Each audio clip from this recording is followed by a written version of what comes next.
Hello everyone, welcome back to our channel Bhavitha sweet food. Litti chokha అండి. ఇదైతే Bihar traditional recipe అనమాట. Gas stove వెలిగించకుండా అగ్నిపుల మీదనే prepare చేసి ఈ రెసిపీ చేయడం కోసం అయితే ఒక వెడల్పాటి బౌల్లో అయితే 2 కప్పులంతా గోధుమ పిండి తీసేసుకొని వాముని కొద్దిగా తీసేసుకొని చేతిలో వేసి నలిపి వేసుకోవాలి. దీనివల్ల ఫ్లేవర్ అనేది చాలా బాగుంటుంది.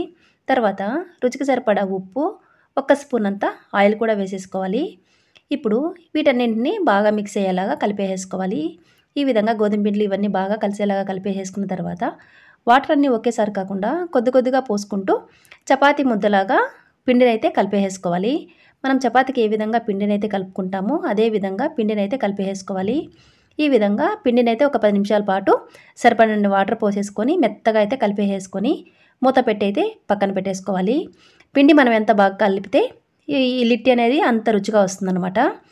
ఇప్పుడు పిండి అయితే మనం ప్రిపేర్ చేసుకున్నాం కదా, మూత పెట్టి ఒక 10 to 15 మినిట్స్ వరకు అయితే రెస్ట్ ఇవ్వాలి.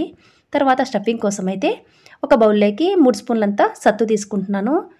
సత్తు అంటే సూపర్ మార్కెట్లో దొరుకుతుందండి. మీ దగ్గర సత్తు అవైలబుల్గా లేకుంటే పుట్నాల పప్పుల్ని పొడి చేసేసిన వేసేసుకోవచ్చు. తర్వాత సన్నగా తరిగి పెట్టుకున్న పచ్చిమిర్చి ముక్కలు, కచ్చపచ్చగా దంచి పెట్టుకున్న వెల్లుల్లి, సన్నగా తరిగి పెట్టుకున్న కొత్తిమీర, ఇంకా సన్నగా తరిగి పెట్టుకున్న ఉల్లిపాయ ముక్కలు కూడా వేసేసుకొని రుచికి సరిపడా ఉప్పు, తర్వాత కొద్దిగా కలవంజి, కారం కొద్దిగా, ధనియాల పొడి కొద్దిగా, ఆమ్చూర్ పౌడర్ కొద్దిగా వేసేసుకొని మీ దగ్గర ఏ అచార్ ఉంటే అచార్ అంటే పికిల్ అనమాట. పికిల్ మీ దగ్గర ఏ పికిల్ ఉంటే ఆ పికిల్ గ్రేవీ ఇంకా ఆయిల్తో సహా వేసేసుకొని మొత్తం అన్నీ బాగా కలిసేలాగా అయితే కలిపేసేసుకోవాలి. ఈ విధంగా బాగా కలిసేలాగా కలిపేసేసుకొని పక్కన పెట్టేసేసుకోవాలి. చూడండి, స్టఫింగ్ అనేది ఈ విధంగా అయితే ప్రిపేర్ అయిపోయింది. ఇది మరీ డ్రైగా లేదు, అలాగని మరీ మెత్తగా లేకుండా ఈ విధంగా ఉండాలి. ఇప్పుడు స్టఫింగ్ అయితే రెడీ అయిపోయింది కదా. ఇప్పుడు పిండి చూడండి, మనము 10 to 15 మినిట్స్ వరకు రెస్ట్ ఇచ్చాం కదా. ఇప్పుడు ఇంకొకసారి బాగా కలిపేసుకొని చిన్న చిన్న ముద్దలుగా చపాతీ పిండి అయితే తీసేసుకొని ఈ విధంగా గుండ్రంగా చుట్టేసుకున్న తర్వాత మనం పరాటాలు అయితే ఏ విధంగా ప్రిపేర్ చేస్తామో అదే విధంగా చిన్న బౌల్ లాగా గుండ్రంగా ఇలా బొటనవేలు సహాయంతో అయితే మనం ప్రిపేర్ చేసుకోవాలి. వీలైనంత పలుచుగా అయితే వీటిని అయితే ప్రిపేర్ చేసుకోవాలి. స్టఫింగ్ ఈ విధంగా ప్రిపేర్ చేసుకున్న తర్వాత స్టఫింగ్ అనేది నిండుగానే పెట్టేసుకోవాలండి. ఇలా పెట్టుకొని ప్రెస్ చేసేసుకున్న తర్వాత మొత్తం అన్ని ఎడ్జెస్ అన్ని క్లోజ్ చేసేయాలి. ఇప్పుడు స్టఫింగ్ అనేది చూడండి ఫుల్గా వేసేసుకున్నాం కదండి. ఇవి మరీ పెద్ద సైజు కాకుండా మరీ చిన్న సైజు కాకుండా నేనైతే మీడియం సైజ్ చేస్తున్నాను. పైన లేయర్ అనేది మరీ మందంగా కాకుండా ఉన్నట్లయితే ఇవి తొందరగా మనకు మంచిగా ప్రిపేర్ అయిపోతాయి. అంటే కుక్ అవ్వాలంటే టైం పడుతుంది కాబట్టి పలుచగా చేసుకున్నట్లయితే ఫాస్ట్గా కుక్ అయిపోతాయి అన్నమాట. ఈ విధంగా ప్రిపేర్ చేసుకొని పక్కన పెట్టేసుకోవాలి. ఈ విధంగా మొత్తం అన్నింటిని అయితే స్టఫింగ్ పెట్టేసుకొని ప్రిపేర్ చేసేసి పక్కన పెట్టేసుకున్నాను. చూడండి, ఇలా మొత్తం అన్నింటినీ క్లోజ్ చేసేసుకొని ప్రిపేర్ చేసి పెట్టుకుంటే మన లిట్టి అనేది ఫాస్ట్గా అయితే ప్రిపేర్ అయిపోతుంది అనమాట. ఇప్పుడు మన సైడ్ అయితే ఎక్కువగా ఎండలు ఉన్నాయి కానీ ఇక్కడైతే చలిగానే ఉందన్నమాట. ఫస్ట్ అయితే ఈ విధంగా చలిమంట వేసేసుకొని తర్వాత అగ్నిపులు వచ్చిన తర్వాత అగ్నిపులు తీసేసి మనకు ఫుల్కా మేకర్ ఉంటుంది కదండి, దాని మీద ఈ విధంగా మొత్తం అన్ని లిటిల్ని అయితే అగ్నిపుల మీద కాల్ చేసుకోవాలి. ఇలా 2 వైపులా వీటిని అయితే మనం నిదానంగా కాల్చుకోవాలన్నమాట. ఇవి ఇలా కాలడానికైతే కొంచెం టైం పడుతుంది. నిదానంగా 2 వైపులా టర్న్ చేసుకుంటూ మనమైతే వీటిని ఈ విధంగానే కాల్ చేసుకోవాలన్నమాట. పైన లేయర్ అంతా బాగా కుక్ అయిన తర్వాత వీటిని అయితే తీసేసేసి పక్కన పెట్టేసుకోవాలి. ఇలా వీటికైతే బూడిద కూడా అంటుకుంటుందండి కొంచెం ఇలా ఇలా తిప్పినప్పుడు. ఈ విధంగా ప్రిపేర్ చేసి పెట్టుకున్న తర్వాత చోకా ప్రిపేర్ చేయడం కోసం అయితే ఇలా గార్డెన్లో ఫ్రెష్గా ఉన్న వంకాయలను అయితే తీసేసుకుంటున్నాను. ఇవైతే మేము కొంచెం మధ్యాహ్నమే తీసేసి పెట్టుకున్నాం అనమాట.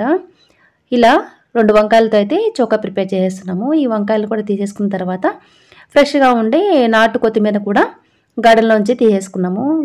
కొత్తిమీర నాటుది కాబట్టి ఫ్లేవర్ అనేది చాలా బాగుంటుంది. ఇలా కొత్తిమీర కూడా తీసేసుకొని మొత్తం కావాల్సినవన్నీ ప్రిపేర్ చేసేసుకున్న తర్వాత చోకా కోసం అయితే ఇంకా వీటినన్నింటినీ శుభ్రంగా కడిగేసుకోవాలి. కొత్తిమీర, వంకాయలు, ఇంకా టమోటాలు, బంగాళదుంప, పచ్చిమిర్చీలు, ఇంకా అయితే ఉల్లిపాయ కూడా తీసేసుకొని వీటిని అయితే శుభ్రంగా కడిగేసుకొని పక్కన పెట్టేసుకోవాలి. తర్వాత ఇలా వంకాయలండి శుభ్రంగా కడిగేసి తడితుడి చేసుకున్న తర్వాత ఒక 3 ఘాట్లు అయితే పెట్టేసుకుంటున్నాను. ఇలా ఘాట్లు పెట్టడం వల్ల వంకాయ అనేది తొందరగా కాలిపోతుంది, తొందరగా కాలుతుంది కాబట్టి అలా కాలడం వల్ల ఏంటంటే లోపల కూడా బాగా కుక్ అవుతుంది ఇలా ఘాట్లు పెట్టడం వల్ల.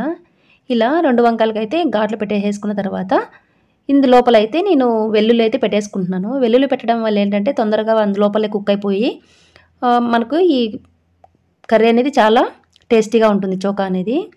ఈ విధంగా పెట్టేసుకున్న తర్వాత వంకాయలకి ఆయిల్ అయితే అప్లై చేసేస్తున్నాను. ఆయిల్ అప్లై చేయడం వల్ల ఏంటంటే పైన కాలిన తర్వాత తోలు ఈజీగా వచ్చేస్తుంది, ఇంకా ఫాస్ట్గా కుక్ అవుతుంది.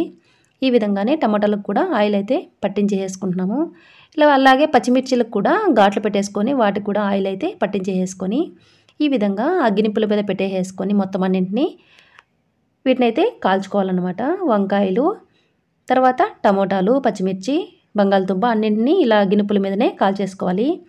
ఇవన్నీ కాలడానికి ఒక 10 to 15 మినిట్స్ టైం పట్టిందండి. వీటిని రెండు వైపులా తిప్పుకుంటూ నిదానంగా మాడిపోకుండా లోపల కుక్ అయ్యేంత వరకు మనమైతే కాల్చేసుకోవాలి.